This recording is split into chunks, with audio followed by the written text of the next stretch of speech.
بسم اللہ الرحمن الرحیم۔ محترم ناظرین، السلام علیکم۔ ناظرین، پروفٹ سیریز میں آپ کو خوش آمدید کہتے ہیں۔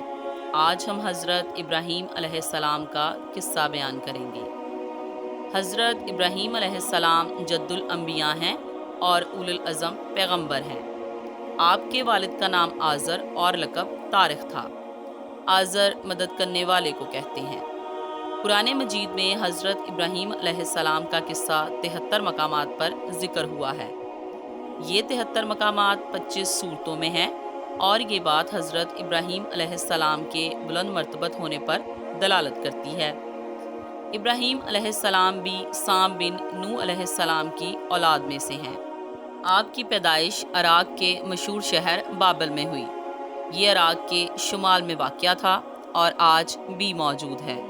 بہت بڑا شہر ہے، اس وقت بھی بڑی آبادی پر مشتمل تھا۔ اس زمانے میں یہاں نمرود بن کنعان حکومت کرتا تھا، جو کہ بڑا جابر بادشاہ تھا۔ سب سے پہلے اسی نے تاج سر پہ رکھا۔ یہ بادشاہ لوگوں سے اپنی پرستش کراتا تھا۔ کاہن اور منجم کثرت سے اس کے دربار میں حاضر رہتے تھے۔ نمرود نے خواب میں دیکھا کہ ایک ستارہ طلوع ہوا۔ اس کی روشنی میں آفتاب، ماہتاب بالکل بے نور ہو گئے۔ اس سے وہ بہت خوف زدہ ہوا۔ کاہنوں سے تعبیر دریافت کی۔ انہوں نے کہا کہ اس سال تیری سلطنت میں ایک فرزند پیدا ہوگا جو تیرے زوال ملک کا باعث ہوگا اور تیرے دین والے اسی کے ہاتھ سے ہلاک ہوں گے۔ یہ سن کر وہ پریشان ہوا اور اس نے حکم دیا کہ جو بچہ پیدا ہو قتل کر دیا جائے اور مرد عورتوں سے علیحدہ رہیں، اور اس کی نگہبانی کے لیے اس نے ایک محکمہ قائم کر دیا۔ لیکن تقدیرات الہیہ کو کون ٹال سکتا ہے؟ حضرت ابراہیم علیہ السلام کی والدہ ماجدہ حاملہ ہوئیں اور کاہنوں نے نمرود کو اس کی بھی خبر دے دی کہ وہ بچہ حمل میں آ گیا ہے۔ لیکن چونکہ آپ علیہ السلام کی والدہ ماجدہ کی عمر کم تھی، اسی لیے ان کا حمل کسی طور پر پہچانا ہی نہ گیا۔ جب زمانہ ولادت قریب ہوا تو آپ کی والدہ اس تہہ خانے میں چلی گئی جو آپ کے والد نے شہر سے دور کھدوا کر تیار کروایا تھا۔ وہاں آپ کی ولادت ہوئی اور آپ وہیں رہے۔ پتھروں سے اس تہہ خانے کا دروازہ بند کر دیا جاتا تھا۔ آپ کی والدہ غار میں جا کر دودھ پلا آتی تھی۔ جب وہاں پہنچتی تو دیکھتی کہ آپ اپنا انگوٹھا چوس رہے ہیں اور اس سے دودھ برآمد ہوتا ہے۔ آپ بہت جلد بڑھتے تھے، 1 مہینے میں اتنا جتنا دوسرے بچے 1 سال میں۔ اس میں اختلاف ہے کہ آپ تہہ خانے میں کتنا عرصہ رہے۔ بعض کہتے ہیں 7 برس، بعض کہتے ہیں 13 برس اور بعض کہتے ہیں 17 برس۔ یہ مسئلہ یقینی ہے کہ انبیاء ہر حال میں معصوم ہوتے ہیں۔ وہ اپنی ابتدا ہستی سے ہی تمام اوقات میں عارف ہوتے ہیں۔ ایک روز حضرت ابراہیم علیہ السلام نے اپنی والدہ سے دریافت کیا کہ میرا رب یعنی پالنے والا کون ہے؟ انہوں نے کہا میں۔ فرمایا تمہارا رب کون ہے؟ انہوں نے کہا تمہارے والد۔ فرمایا ان کا رب کون ہے؟ اس پر والدہ نے کہا خاموش رہو، اور اپنے شوہر سے جا کر کہا کہ جس لڑکے کی نسبت یہ مشہور ہے کہ وہ زمین والوں کا دین بدل دے گا، تمہارا فرزند ہی ہے، اور یہ گفتگو بیان کی۔ حضرت ابراہیم علیہ السلام نے ابتدا سے ہی توحید کی حمایت کی اور عقائد کفریہ کا ابطال شروع فرمایا، جیسا کہ اللہ سورہ الانعام میں فرماتا ہے۔ اور اسی طرح ہم دکھانے لگے ابراہیم علیہ السلام کو عجائبات آسمانوں اور زمینوں کے، اور تاکہ اس کو یقین آ جائے۔ پھر جب اس پر اندھیرا کر لیا رات نے، دیکھا اس نے ایک ستارہ، بولا یہ ہے میرا رب۔ پھر جب وہ غائب ہو گیا تو بولا میں پسند نہیں کرتا غائب ہو جانے والوں کو۔ پھر جب دیکھا چاند چمکتا ہوا، بولا یہ ہے میرا رب۔ پھر جب وہ بھی غائب ہو گیا تو بولا اگر ہدایت نہ کرے گا مجھ کو رب میرا تو بے شک میں رہوں گا گمراہ لوگوں میں۔ پھر جب دیکھا سورج چلکتا ہوا تو بولا، یہ ہے میرا رب، یہ سب سے بڑا ہے۔ پھر جب وہ بھی غائب ہو گیا تو بولا، اے میری قوم، میں بیزار ہوں ان سے جن کو تم شریک کرتے ہو۔ یعنی جب ایک سوراخ راہ سے شب کے وقت آپ نے زہرہ ستارے کو دیکھا تو آپ نے اقامت حجت قائم کر دی، کیونکہ اس زمانے کے لوگ بت اور ستاروں کی پرستش کرتے تھے۔ لیکن جب ستارہ غروب ہوا تو الزاماً فرمایا کہ میں ایسی چھپ جانے والی چیزوں کو پسند نہیں کرتا۔ پھر جب چاند نکلا تو فرمایا، یہ میرا رب ہے۔ جب وہ بھی مخفی ہو گیا تو فرمایا کہ جب تک اللہ ہدایت نہ دے گا انسان خود ضلالت سے باہر نہیں نکل سکتا۔ اس کے بعد آفتاب بھی طلوع ہو کر غروب ہو گیا تو فرمایا، لوگو، میں تمہارے شرک سے بیزار ہوں۔ یہ آفتاب، ماہتاب اور ستارے خدا کے تابع فرمان ہیں، جو حکم کی وجہ سے وجود میں آتے ہیں اور واپس چلے جاتے ہیں۔ یہ تو پلک و زدن کی تقدیم و تاخیر پر بھی قادر نہیں، پھر ان کو خدائی صفات میں شریک کرنا نہایت قابل نفرت فعل ہے۔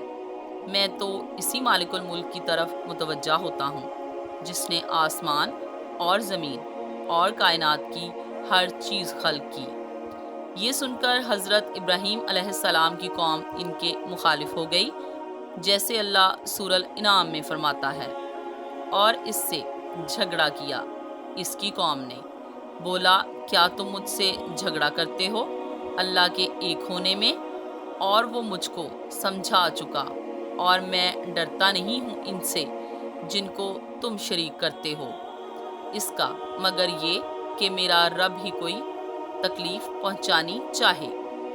احاطہ کر لیا میرے رب کے علم نے سب چیزوں کا، اور میں کیوں ڈروں تمہارے شریکوں سے؟ اور تم نہیں ڈرے اس بات سے کہ شریک کرتے ہو ان کو اللہ کا، جس کی نہیں اتاری اس نے تم پر دلیل۔ اب دونوں فرقوں میں کون مستحق ہے دل جمعی کا؟ بولو اگر تم سمجھ رکھتے ہو۔ یعنی جب حضرت ابراہیم علیہ السلام نے ان کے معبودوں کو بے بس و مجبور پایا تو آپ علیہ السلام نے آل الاعلان ان سے بیزاری ظاہر فرمائی اور انہیں اس اندھی تقلید کرنے سے روکا، تو آپ علیہ السلام کی قوم آپ سے جھگڑا کرنے لگی۔ اس پر حضرت ابراہیم علیہ السلام نے ان سے فرمایا، کیا تم اس میں مجھ سے اس بات پر جھگڑا کرتے ہو کہ میں جس معبود پر ایمان رکھتا ہوں وہ ہر چیز پر قادر و مطلق ہے اور وہ مجھے سب کچھ سمجھا چکا ہے؟ یعنی حق تعالیٰ نے حضرت ابراہیم علیہ السلام کے دل پر ملک السماوات والارض یعنی آسمانوں اور زمین کو اور ان کے اندر جو کچھ اسرار حکمت ہیں سب کچھ منکشف کر دیا تھا۔ اسی بنا پر حضرت ابراہیم علیہ السلام معبود برحق کو پا کر باپ اور قوم کے طریقے سے کنارہ کش ہو گئے، اور آپ علیہ السلام نے اپنی قوم سے صاف طور پر فرما دیا کہ میں تمہارے معبودوں سے نہیں ڈرتا جن کو تم خدائے واحد کا شریک ٹھہراتے ہو، کیونکہ جب آپ علیہ السلام نے بتوں کے بے بس اور ناتوا ہونے کو ثابت کیا تو وہ کہنے لگے کہ ابراہیم، بتوں سے ڈرو، ان کے برا کہنے سے کہیں تم کو کوئی نقصان نہ پہنچ جائے۔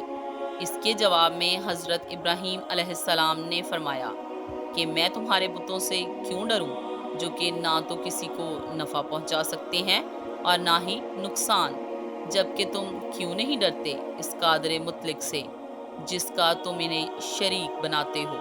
لیکن اندھی تقلید اور عقل بشرا کے بیکار ہو جانے نے انہیں یہ سب سوچنے سے عاری کر دیا تھا۔ اللہ تعالیٰ نے ابراہیم علیہ السلام کی خصوصی رہنمائی فرمائی تھی، جیسا کہ حق تعالیٰ سورہ الانبیاء میں فرماتا ہے، اور آگے دی تھی ہم نے ابراہیم کو نیک راہ، اور ہم رکھتے ہیں اس کی خبر جب کہا اس نے اپنے باپ کو، اپنی قوم کو کہ یہ کیسی مورتیں ہیں جن پر تم مجاور بنے بیٹھے ہو۔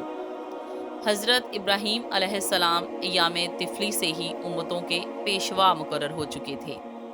آپ کو بت پرستی سے نفرت تھی۔ آپ کا باپ شاہی بت خانے کا دروغہ تھا۔ باپ اور دوسرے اقارب سے ابتدا ہی سے آپ کے مناظرے شروع ہو گئے تھے۔ ایک مرتبہ آپ نے ان سے فرمایا کہ یہ کیسی مورتیں ہیں جن پر تم جمے بیٹھے ہو، یہ تو اس قابل نہیں کہ اشرف المخلوق انسان ان کے آگے سر جھکائے۔ تو وہ جواباً کہنے لگے کہ ہم نے اپنے بڑوں کو ان کی عبادت کرتے دیکھا ہے، جیسا کہ حق تعالیٰ سورہ الانعام میں فرماتا ہے۔ اور یاد کرو جب ابراہیم علیہ السلام نے اپنے باپ آزر سے کہا کہ تم بتوں کو الہ بناتے ہو، بے شک میں تمہیں اور تمہاری قوم کو کھلی گمراہی میں پاتا ہوں۔ حضرت ابراہیم علیہ السلام نے کبھی ایک لمحے کے لیے بھی بتوں کی پوجا نہیں کی۔ آپ نے ہمیشہ اپنی قوم کو بتوں کی پوجا کرنے پر ملامت کی، ایک اللہ کی طرف دعوت دی، اور اس دعوت کی ابتدا انہوں نے اپنے باپ سے کی، جیسا کہ حق تعالیٰ سورہ مریم میں فرماتا ہے، اور ذکر کرو کتاب میں، اور ابراہیم کو یاد کرو، بے شک تھا وہ سچا نبی، جب کہا اپنے باپ کو اے میرے باپ، کیوں پوچھتا ہے اس کو جو نہ دیکھے نہ سنے اور نہ کام آئے تیرے کچھ۔ اے باپ میرے، مجھ کو آئی ہے خبر ایک چیز کی جو تجھ کو نہ آئی، سو میری راہ چل، دکھلا دوں تجھ کو سیدھی راہ۔ اے میرے باپ، مت پوچھ شیطان کو، بے شک شیطان ہے رحمان کا نافرمان۔ اے میرے باپ، میں ڈرتا ہوں کہ کہیں آ لگے نہ تجھ کو ایک آفت رحمان سے، پھر تو ہو جائے شیطان کا ساتھی۔ یعنی ان بتوں کی عبادت شیطان کی عبادت ہے۔ حضرت ابراہیم علیہ السلام نے سب سے پہلے اپنے باپ آزر کو دین حق کی دعوت دی اور ان بتوں کی عبادت کو شیطان سے تعبیر کیا اور فرمایا، اے میرے باپ، مجھے خوف ہے کہ کہیں آپ پر اللہ کا عذاب نہ آ جائے۔ اس پر باپ نے جواب دیا، جیسا کہ حق تعالیٰ سورہ مریم میں فرماتا ہے، بولا کیا تو میرے معبودوں سے منہ پھیرتا ہے ابراہیم؟ بے شک اگر تو باز نہ آیا تو میں تجھے سنگسار کروں گا اور دور ہو جا میرے پاس سے ایک مدت کے لیے۔ یعنی حضرت ابراہیم علیہ السلام کے واض و ناصحہ سن کر آپ کا باپ کہنے لگا، اگر تم ان بتوں کی خدمت سے اور مجھ کو ان کی عبادت سے اس طرح مانے کرتے رہے تو میں تم کو سنگسار کر دوں گا، اس لیے تمہارے حق میں یہی بہتر ہے کہ تم ایسی باتوں سے باز رہو۔ باپ کہنے لگا، ابراہیم، اگر تم اپنی خیر چاہتے ہو تو میرے پاس سے ایک مدت یعنی مدت العمر کے لیے دور ہو جاؤ، میں تمہاری صورت سے بھی بیزار ہوں، بس اس سے پہلے کہ تجھ پہ ہاتھ اٹھاؤں یہاں سے چل دے۔ اس کے جواب میں ابراہیم علیہ السلام نے فرمایا، جیسا کہ سورہ مریم میں ارشاد باری تعالیٰ ہے، کہا تیری سلامتی رہے، میں گناہ بخشواؤں گا تیرا اپنے رب سے، بے شک وہ مجھ پر مہربان ہے، اور میں چھوڑتا ہوں ان کو جن کو تم پوچھتے ہو اللہ کے سوا، اور میں بندگی کروں گا اپنے رب کی، امید ہے نہ رہوں اپنے رب کی بندگی کر کے محروم۔ پھر جب ان سے اور ان کے معبودوں سے جن کو وہ پوچھتے تھے اللہ کے سوا کنارہ کر گیا، بخشا ہم نے اس کو اسحاق اور یعقوب اور دونوں کو نبی کیا، اور دیا ہم نے ان کو اپنی رحمت سے، اور کہا ان کے واسطے سچا بول اونچا۔ یعنی ابراہیم علیہ السلام نے فرمایا، بہتر میرا سلام لو، یعنی ہمیشہ کے لیے تم سے رخصت ہوتا ہوں، اب تم سے کہنا سننا بے سود ہے۔ پھر فرمایا، میں تمہارے لیے اپنے رب سے مغفرت کی دعا کروں گا، یعنی توفیق ہدایت کی دعا کروں گا، اور فرمایا، خدائے ودود مجھ پر مہربان ہے، اس لیے تمہارے لیے اس سے عرض کروں گا، یعنی اس کا قبول کرنا یا نہ کرنا دونوں اعتبار سے رحمت ہے اور مہربانی ہے۔ اس گفتگو کے بعد حضرت خلیل علیہ السلام ہجرت کر کے شام چلے گئے۔ اس ہجرت میں آپ کی بیوی سائرہ اور حضرت لوط علیہ السلام جو کہ آپ کے بھتیجے ہیں ساتھ تھے۔ حضرت ابراہیم علیہ السلام نے شام پہنچ کر تولد فرزند کی دعا کی، جیسا کہ حق تعالیٰ سورہ صفات میں فرماتا ہے، اے رب بخش مجھ کو نیک بیٹا۔ پھر خوشخبری دی ہم نے اس کو ایک لڑکے کی جو ہوگا تحمل والا، یعنی آپ کی دعا مقبول ہوئی۔ جب لڑکا ایسی عمر کو پہنچا کہ آپ کے ساتھ چلنے پھرنے لگا تو آپ نے ایک خواب دیکھا کہ میں اس فرزند کو بحکم الہی ذبح کر رہا ہوں۔ آنکھ کھلی تو اس بنا پر کہ انبیاء کا خواب وہی ہوتا تھا، اس کو امر الہی تصور کیا اور اس کی تعبیر کے لیے آمادہ ہوئے، جیسا کہ حق تعالیٰ سورہ صفات میں فرماتا ہے۔ پھر جب پہنچا اس کے ساتھ دوڑنے کو، کہا اے بیٹے میں دیکھتا ہوں خواب کہ میں تجھ کو ذبح کرتا ہوں، پھر دیکھ تو کہ تو کیا دیکھتا ہے۔ بولا اے باپ کر ڈال جو تجھ کو حکم ہوتا ہے، تو مجھ کو پائے گا اگر اللہ نے چاہا صبر کرنے والا۔ یعنی یہ سوچ کر کہ اس میں فرزند کا بھی تعلق ہے، خدا جانے اس کی کیا رائے ہو، اس کو اطلاع کرنا ضروری سمجھا۔ چنانچہ فرزند سے اس کا تذکرہ کیا تو وہ بولے ابا جان اس میں مجھ سے پوچھنے کی کیا بات ہے؟ جب آپ کو خدا کی طرف سے حکم ہوا ہے تو آپ بلا تعمل ایسا کر گزریے، انشاءاللہ آپ مجھ کو صابر ہی پائیں گے۔ غرض جب دونوں نے حکم الہی کو تسلیم کر لیا اور حضرت ابراہیم علیہ السلام نے بیٹے کو ذبح کرنے کے لیے کروٹ پر لٹا کر گلا کاٹنے کا قصد فرمایا تو خدائے جلیل نے اپنے خلیل کو آواز دی، جیسا کہ حق تعالیٰ سورہ صفات میں فرماتا ہے۔ پھر جب دونوں نے حکم مانا اور پچھاڑا اس کو ماتھے کے بل، اور ہم نے اس کو پکارا یوں کہ اے ابراہیم تو نے سچ کر دکھایا خواب، ہم یوں دیتے ہیں بدلہ نیکی کرنے والوں کو، بے شک یہی ہے سری جانچنا۔ یعنی حق تعالیٰ نے آواز دی کہ اے ابراہیم شاباش ہے، خواب میں تمہیں جو حکم ہوا تھا تم نے اپنی طرف سے اس پر پورا عمل کیا، اب ہم اس حکم کو منسوخ کرتے ہیں، بس فرزند کو چھوڑ دو۔ غرض ان کو چھوڑ دیا گیا اور فرزند کی جان بچ گئی۔ ارشاد باری تعالیٰ ہے اور ہم نے ایک بڑا ذبیح اس کے فدیے میں دے کر اسے بچا لیا، اور ہم نے پچھلوں میں اس کی تعریف باقی رکھی۔ ذبیح حضرت اسماعیل علیہ السلام ہیں اور فدیے میں جنت سے بکری بھیجی گئی تھی جس کو حضرت ابراہیم علیہ السلام نے ذبح فرمایا۔ ارشاد باری تعالیٰ ہے سلام ہو ابراہیم علیہ السلام پر، ہم ایسے ہی صلہ دیتے ہیں نیکوں کو، بے شک وہ ہمارے اعلیٰ درجے کے کامل الایمان بندوں میں سے ہیں۔ اور ہم نے اس کو خوشخبری دی اسحاق کی، غیب کی خبریں بتانے والا نبی، ہمارے قرب خاص کے سزاواروں میں، اور ہم نے برکت دی اتاری اس پر اور اسحاق پر اور ان کی اولاد پر، کوئی اچھا کام کرنے والا اور کوئی اپنی جان پر سری ظلم کرنے والا۔ یعنی حضرت ابراہیم علیہ السلام اللہ کے خاص بندوں میں سے ہیں جو قرب الہی کے ساتھ ساتھ خدا کے خاص انعامات اور اکرام کے مستحق ٹھہرے۔ اللہ نے آپ کو ہر طرح کی برکت دی، دینی بھی اور ظاہری برکت بھی۔ ظاہری برکت یہ ہے کہ حضرت ابراہیم علیہ السلام کی اولاد میں کثرت کی اور حضرت اسحاق علیہ السلام کی نسل میں سے بہت سے انبیاء کیے، حضرت یعقوب علیہ السلام سے لے کر حضرت عیسیٰ علیہ السلام تک، لیکن کسی کے باپ کے فضائل و کثیرہ ہونے سے اولاد کا بھی ویسا ہی ہونا لازم نہیں۔